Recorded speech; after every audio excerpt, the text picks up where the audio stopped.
Okay, so this is physics on 9-3-14, and we're doing some Fermi problems, so we're going to start off with a practice problem from the book, number 33, the baseball problem. Okay, we can start with the number of games as an order of magnitude.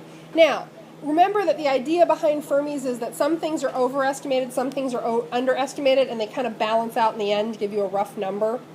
There are two ways we can approach that 81. Neither of them is writing down the number 81. So, give me one way you could handle that 81 for an order of magnitude estimation. Pardon? Go ahead. Okay, you could say 8 times 10 to the first if you were being really nitpicky and precise. Only in Fermi problems is that nitpicky and precise. What's your other option? What? Just plain old 10 to the second. So either of those is a valid estimation of the number of games per season. So I'm gonna make a note here.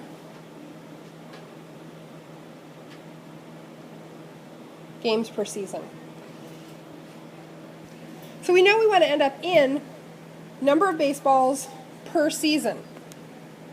That tells us that it kind of will give us a guide as we figure out all the things we've got as to where things go and if they're multiplied or divided. So let's write down some other variables that we're working with here. So what other variables are we working with? We've got games per season. What else could we use?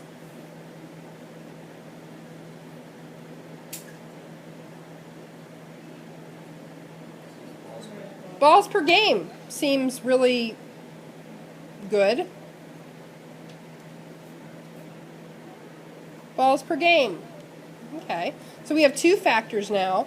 And we might want to know if we're looking at balls used, balls lost. Do you think there's a difference between the number of balls that are used and the number of balls that are lost? Oh, okay, how many baseballs do you have to buy per season to make up for such losses? So this is just going to be balls lost per game.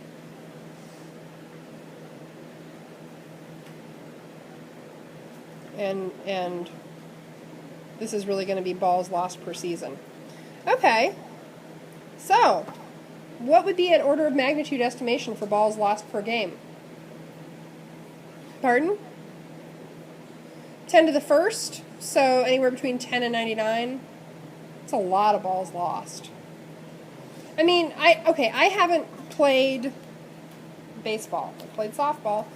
I'd say 10 to the 0 is probably a reasonable... Do you think there are more than 9 balls lost in a game? Who here plays baseball? And there are 9 innings. Do you lose 1 per inning? Okay. So 10 to the 0 might be reasonable, which gives us anywhere between 1 and 9. So if we say that this is 10 to the 0, how many balls are lost per season? Okay, what's our setup? So if we start with the thing that we know right off, games per season, and then we look at 10 to the 0,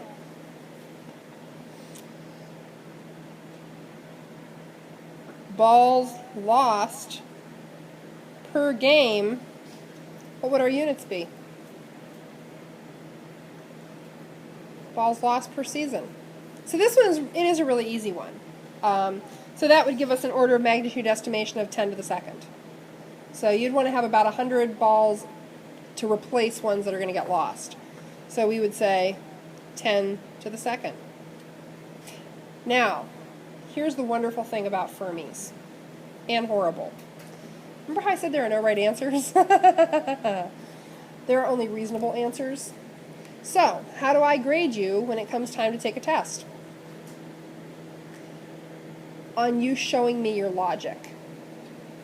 So, if this was a test question, I would want to see your logic here, and I would want to see your logic here. So for every variable you're working with, your order of magnitude estimation, and then I would want to see your setup, so that I can say, oh, okay, well you're saying, yeah, roughly 100 games per season, roughly 1 ball lost per game, maybe a little bit more, maybe a little bit less, you know. And I can see where your units line up, I can see what you end up with. That's how these are graded. Now, with that, my teacher's edition's at home. So guess what? We can't even look up what the book says is reasonable today. I'd say that seems reasonable, though. We'll look them all up tomorrow. The hamburger question. Okay, what are we starting with? It's the only thing we're given. 50 billion hamburgers. So 5 times 10 to the what?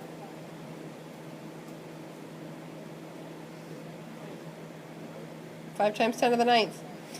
If you get stuck on those, for now you can cheat and look at page, I think it's 12 in here. And when you look at your prefixes, oh, no, they don't even give it in here. In the chem book, they say million, billion, you know, all that. But yeah, 5 times 10 to the ninth hamburgers. Okay. Oh, I screwed up. That'd be 5 billion. So we need 50 billion, so that would be 50 times 10 to the ninth, or what, 5 times 10 to the 10th. Okay.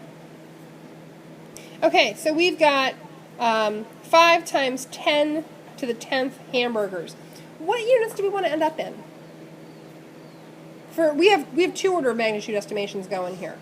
The units we want to, so the first thing we're being asked is how many pounds of hamburger meat were used, and then we have to think about how many head of cattle. So we want to end up for this first one in just pounds overall. There are a couple tacks to take here. If we figure that the average burger is probably about a quarter pounder, we could say 3 times 10 to the negative first pounds per hamburger. Okay, that would be an option. Are there other ways to do that? Sure. You could just say 10 to the negative first pounds, you know, and the littler burgers are probably maybe a tenth, maybe 0.15 pounds, something in there, you know. But I think the 3 times 10 to the negative first is a pretty good and pretty reasonable estimate. So now let's set up our factor label. As was correctly pointed out, that should be 1.5 times 10 to the 10th, because it's 15 times 10 to the 9th. Move the decimal 1.5 times 10 to the 10th. Okay, so 15 billion pounds of beef. Wait, no. Okay, so these are some nice simple one steps. Let's go another step and try to figure out how many head of cattle. Okay, so let's shrink. We can start the next problem with the exact same steps we took in the last one. We start off with the number of hamburgers, the number of pounds per burger. Now, what we want to end up with here is number of cows. And actually, it's number of steer, but number of cattle. Number of cattle. Okay, so right now we end up in pounds. To end up with cattle, what do we need to know? Yeah, how much hamburger is produced from a single cow? And we want to have that arranged like this: pounds per cattle, pounds per head, pounds per beef. Because that gives us the right units in terms of head of cattle. Okay, so what's a reasonable order of magnitude estimation for the number of pounds of beef that are produced when one cow, one steer is slaughtered? 10 to the second, 10 to the second, 10 to the third. So the average steer might weigh 1,000 pounds when they go to slaughter. What percentage of that goes into hamburger?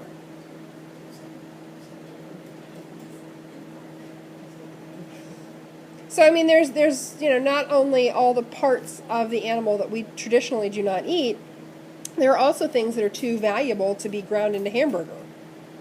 That, finer cuts, your filet mignon, all your fancy stuff.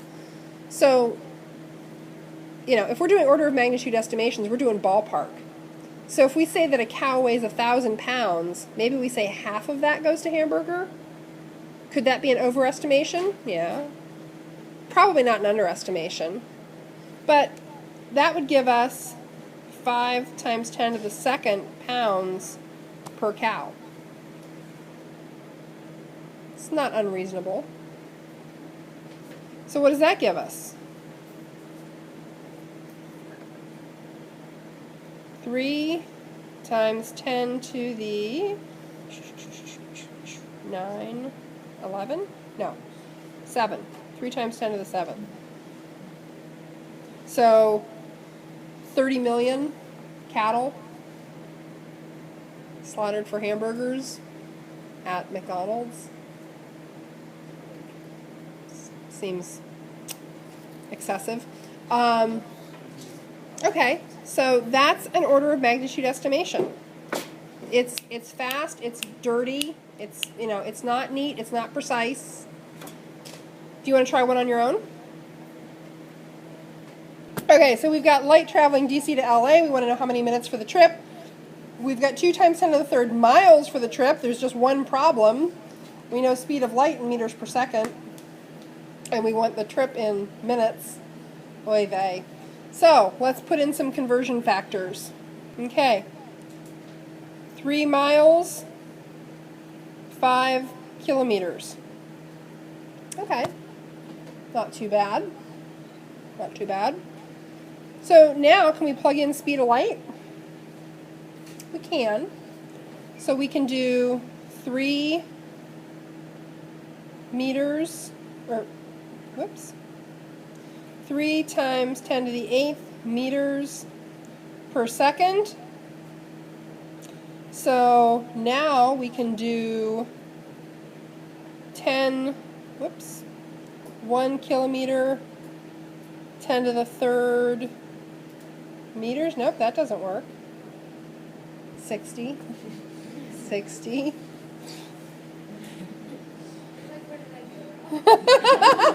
I've seriously missed something. 60. No, seconds and hours you'll have down pretty fast with 3,600. So, see, I make mistakes a lot, so my timeline is very, very big. Okay, so go ahead and do the math. So we'll call that enough for Fermi estimations. Let's go ahead and do a little bit of a review on conversions. Okay, so let's look at some simple conversions. If we want to convert 5 kilograms into, we start with our 5 kg, we go kilograms through grams, grams into megagrams. Power of 10 always goes with the base unit. So 10 to the third, 10 to the, 10 to the 6th. Terrible handwriting. So we get 5 times 10 to the 3 minus 6, 5 times 10 to the negative third megagrams. So that's easy. You guys can all do that. What if we make it a little bit more complicated by doing something like this? So we've got something like 5 kilograms per liter, and we want that in grams per milliliter. So this is where you're converting both factors at once. It's not really any harder, there's just more to keep track of.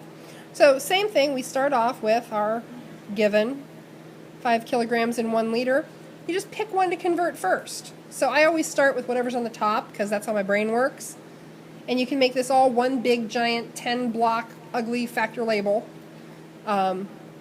Kilograms to grams, 1 and 10 to the third.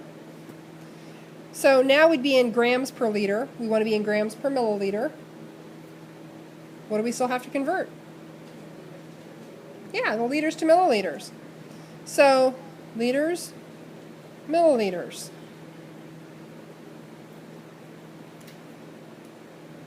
One milliliter is 10 to the negative third liters. Okay, 5 times 10 to the 0 grams per milliliter, or 5 grams per milliliter. So those are the ones where you're converting 2 things at once. Now do you want to go to the really truly evil? Same starting point, 5 kilograms, 1 liter. Let's get the kilograms dealt with because that's easy. Now for those liters to cubic centimeters. This is not actually that bad. I'm going to do one that's much, much worse in a second. So if we go from liters to milliliters, then we have 1 milliliter, 10 to the negative third liters. What's so nice about milliliters and cubic centimeters? Why, it's 1 to 1. You know, so would I beat you up if you didn't even show that last box? Probably not. I'd probably draw you a frowny face, but so it's the same answer. 5 times 10 to the 0 grams per cubic centimeter. Okay, now let's look at one that is genuinely, legitimately rough. Okay? You want to say that on some level, and I'm going to tell you that it is so not true. Nope, nope, nope, nope, nope. Can't do that. Why not? Let's start off, same thing, our boring old, get the kilograms done. Kilograms, grams, 1 kilogram, 10 to the third grams. Now, cubic meters and cubic centimeters. Actually, let me give myself a little bit more space. Cubic meters, cubic centimeters. 1 cubic centimeter is 10 to the negative second times 10 to the negative second times 10 to the negative second meters, or cubic meters.